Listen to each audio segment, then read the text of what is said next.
Doctor Mahesh Kumar Paliwal, सहायक आचार्य रसायन विज्ञान, राजकीय कन्या महाविद्यालय Chomu, BSc part second lecture of thermodynamics first. आज हम तंत्र की अवस्था तथा अवस्था फलन व पथ फलन और उनके अवकलज के बारे में अध्ययन करेंगे। तो सबसे पहले तंत्र की अवस्था क्या होती है। किसी भी तंत्र की अवस्था को बताने के लिए कुछ गुणों की आवश्यकता होती है, अर्थात किसी तंत्र के वे गुण जिन पर तंत्र की अवस्था निर्भर करती हो अथवा जिनसे तंत्र को परिभाषित किया जा सकता हो, अवस्था गुण अथवा अवस्था चर कहलाते हैं। स्टेट प्रॉपर्टीज और स्टेट वेरिएबल्स कहलाते हैं। जैसे ताप, दाब, संहति, घनत्व, संगठन, मुक्त ऊर्जा, एंट्रोपी, आंतरिक ऊर्जा आदि गुण हैं जिनसे तंत्र को परिभाषित किया जा सकता है। सामान्यतः एक तंत्र को परिभाषित करने के लिए कुछ ही चरों की आवश्यकता होती है। उदाहरण के लिए एक गैस के एक तंत्र को परिभाषित करने के लिए 3 चरों दाब, आयतन व ताप के मान देना ही पर्याप्त है, क्योंकि अन्य गुण जैसे गैस की संहति, घनत्व आदि इन चरों के आधार पर ही मान दिए जा सकते हैं। अब हम आते हैं अवस्था फलन और पथ फलन क्या होते हैं और उनके अवकलज क्या होते हैं। अवस्था फलन वे अवस्था चर अर्थात वे स्टेट वेरिएबल जिन्हें केवल तंत्र की प्रारंभिक व अंतिम अवस्था से ज्ञात किया जाता हो और जो उस पथ पर निर्भर न करते हों जिस पथ से तंत्र प्रारंभिक अवस्था से अंतिम अवस्था में आया हो।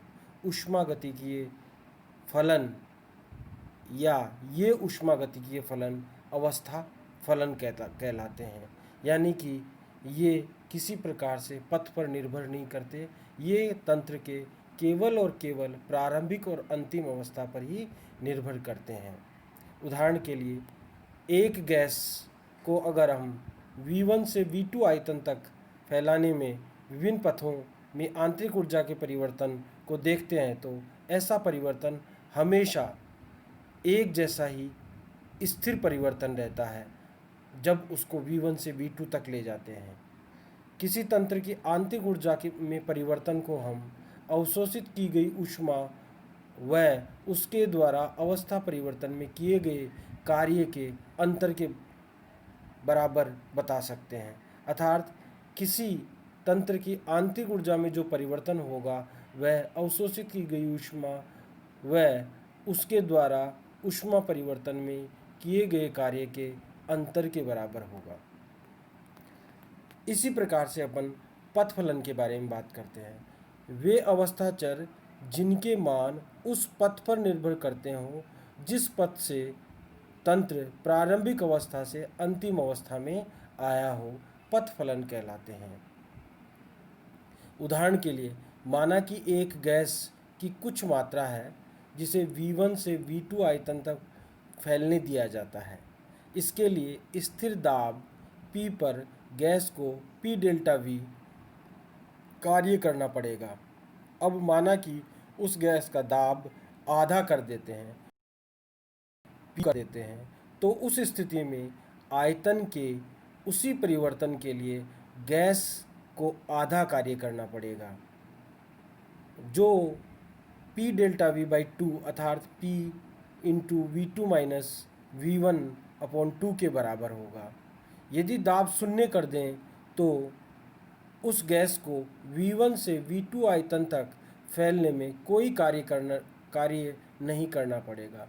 अतः इस प्रयोग में गैस द्वारा किया गया कार्य पथ पर निर्भर करता है जिस पथ द्वारा तंत्र एक अवस्था से दूसरी अवस्था में परिवर्तित हो रहा है।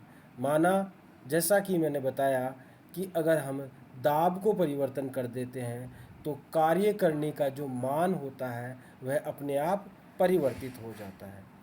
अवस्था फलन जो होते हैं वे सामान्यतः अंग्रेजी वर्णमाला के बड़े अक्षरों के प्रतीकों द्वारा प्रदर्शित किए जाते हैं, जबकि पथ फलन जो होते हैं वे सामान्यतः अंग्रेजी वर्णमाला के छोटे प्रतीकों द्वारा प्रदर्शित किए जाते हैं।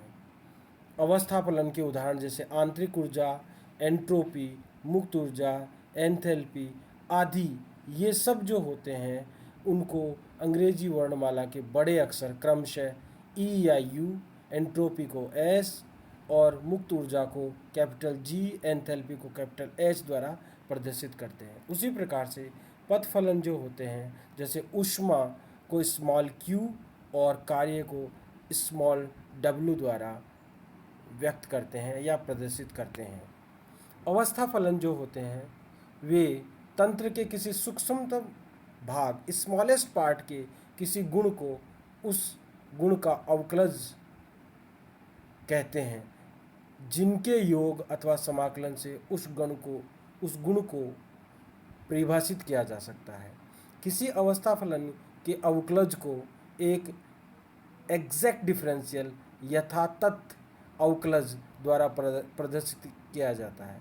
अब हमें ये जानना पड़ेगा कि यथातथ अवकलज क्या होता है। एक यथातथ अवकलन किसी परिमित अंतर फाइनाइट डिफरेंस में जुड़ सकता है और ये समाकलन के पथ पर निर्भर नहीं करता है। अतः अवस्था फलन आंतरिक ऊर्जा में परिवर्तन को निम्न अवकलज द्वारा दर्शाया जा सकता है। Del u is equal to d u is equal to u f minus u i, जहाँ पर यू एफ अंतिम अवस्था में आंतरिक ऊर्जा में परिवर्तन है, जबकि यू आई प्रारंभिक अवस्था में आंतरिक ऊर्जा में परिवर्तन है। इसके उलट पथ फलन जो होते हैं, एक पथ फलन के अवकलज को अयथातथ अवकलज द्वारा प्रदर्शित किया जाता है, इन एग्जैक्ट डिफरेंशियल द्वारा प्रदर्शित किया जाता है या परिभाषित किया जाता है। एक अयथातथ अवकलज किसी कुल मात्रा में समाकलित होता है और यह समाकलन के पथ पर निर्भर करता है। अतः पथ फलन ऊष्मा के परिवर्तन को निम्न अवकलज द्वारा बताया जा सकता है। इंटीग्रल अवकलन आई टू एफ डी क्यू बराबर क्यू ओनली, जहाँ डेल क्यू लिखना तरंग संगत नहीं होगा, क्योंकि डेल क्यू बराबर तो Q F minus Q I का अर्थ हुआ कि तंत्र की एक अवस्था की ऊष्मा क्यू आई है जबकि दूसरी अवस्था की क्यू एफ, जबकि ऐसा नहीं है, क्योंकि किसी तंत्र की अवस्था की कोई ऊष्मा नहीं होती है। ऊष्मा तो उस पथ की होती है जिस पथ से होकर तंत्र एक अवस्था से दूसरी अवस्था में आता है। ऊष्मा तो अस्तित्व में तब आएगी जब तंत्र किसी परिवर्तन के पथ पर होगा। ऐसा ही कार्य के लिए होता है, क्योंकि कार्य भी एक पथ फलन होता है। धन्यवाद।